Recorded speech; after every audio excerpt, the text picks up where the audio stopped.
Hello friends, welcome our channel Vidya classes family. आज हम बात करेंगे एनसीईआरटी से क्लास 12th का चैप्टर 3 है केमिकल काइनेटिक्स। इसका हमारे पास इंडेक्स क्वेश्चन है 3.9। क्वेश्चन में क्या बोला है, the activation energy for the reaction.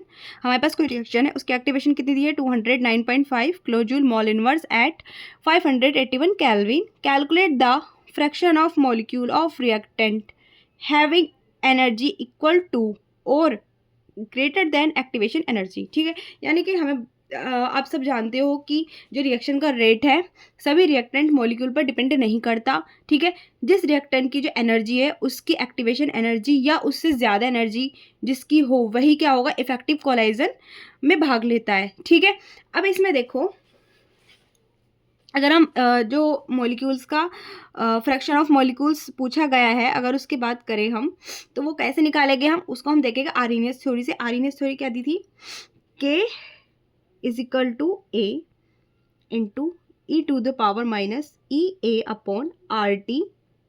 ठीक है, ये हमें इक्वेशन है। अब ए को क्या है, इसके अपॉन में ले जाएंगे के। ठीक है, तो यहाँ पे बचेगा ई टू द पावर माइनस के ई ए अपॉन आर टी। ठीक है, अब इसको, ये जो है इसको क्या बोलेंगे, फ्रैक्शन ऑफ मॉलिक्यूल। ठीक है, ये जो होता है ये होता है फ्रैक्शन ऑफ मॉलिक्यूल। ठीक है, अब यहाँ पर देखो, अब जो फ्रैक्शन ऑफ मॉलिक्यूल्स की वैल्यू हमें निकालनी है, बताना है, तो हम इससे इसकी वैल्यू निकाल सकते हैं। तो इसको हम निकालेंगे, तो देखते हैं कैसे निकालते हैं। K A is equal to E base पे E to the power E A upon R T. ठीक है, अब यहाँ पर देखो, अब क्या करेंगे हम, इसकी वैल्यू पुट करेंगे। एक्टिवेशन एनर्जी कितनी दी है 209.5 इंटू 1000 किलो जूल में दिया है, तो इसको हम 1000 में लिखेंगे अपॉन आर टी की वैल्यू, आर की जो वैल्यू होगी 8.314 इंटू 581। ठीक है, टेम्परेचर जो दिया है हमें, तो अब इसको कैलकुलेट करेंगे तो ई की पावर माइनस के 43.37 इसका आंसर आ जाएगा। ठीक, कैलकुलेशन आएगी। तो अब इसमें देखो आगे क्या करेंगे हम, अगर हम मान ले जो ये पूरी वैल्यू है, ठीक है, ये पूरी वैल्यू क्या है, हम x मान लेते हैं। Let x is equal to E minus 43.37, ये इसकी वैल्यू मान लेते हैं। फिर अब क्या करेंगे, हम दोनों साइड क्या लेंगे, लॉग ले सकते हैं, एल ले सकते हैं, sorry both, take both side, take L both side.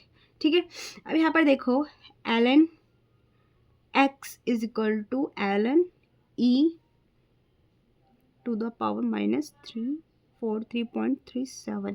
ठीक है, अब यहाँ पर देखो इसकी जो वैल्यू होगी ये पूरी 1 हो जाएगी, तो यहाँ पर क्या आएगा, L N X is equal to minus 43.37 यहाँ तक आ जाता है। ठीक है, अब देखो यहाँ पे एल एन में दिया है, तो अब क्या करेंगे, इसको लॉग में चेंज करेंगे। तो लॉग में चेंज करने के लिए 2.303 log X is equal to minus 43.37। अब यहाँ पर देखो हमने एल एन को हटाकर 2.303 लॉग एक्स लिख दिया। अब इसमें क्या करेंगे आगे, यहाँ पर देखो लॉग एक्स की वैल्यू हम निकाल लेंगे ऐसे 43.37 अपॉन 2.303। ठीक है, अब इसको डिवाइड करेंगे तो क्या आएगा, इसका आंसर देखते हैं। तो इसका आंसर आएगा 118.83। ठीक है, अब क्या करेंगे, देखो लॉग एक्स की वैल्यू हमारी ये आ जाती है। अब क्या करेंगे, दोनों साइड हम क्या लेंगे, एंटी लॉग लेंगे। ठीक है, यहाँ पर ले लेते हैं anti log, log X is equal to anti log, ठीक है, माइनस 18.83। ठीक है, अब यहाँ पर देखो जब एंटी लॉग की वैल्यू निकालेंगे तो यहाँ पर क्या देखो x इज इक्वल टू, अब देखो जो पॉइंट से पहले की जो डिजिट होती है ये क्या हो चली जाती है, पावर में चली जाती है, 10 की पावर माइनस 18 में, और फिर आगे जो बचता है 0.83 इसकी वैल्यू हम क्या टेबल से एंटी लॉग की वैल्यू देख लेंगे, और जो इसकी वैल्यू आएगी वो आएगी 0.1461। ठीक है, ये इसकी वैल्यू आ जाएगी, तो हमारा आंसर निकल के आ जाएगा। ठीक है,